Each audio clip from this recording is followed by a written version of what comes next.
Welcome.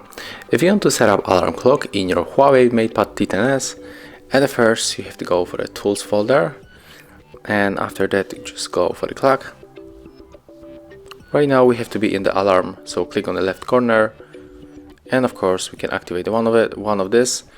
So I will go for the first one, then click here to set the hour and the minutes.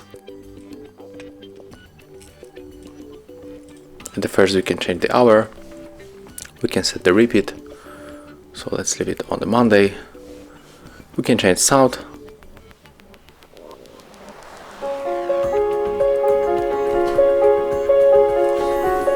So let's go for this one. Of course the label, rank duration, so let's go for the 30 minutes. And the snooze, very important thing, so let's go for the 10 snooze in the 5 minutes.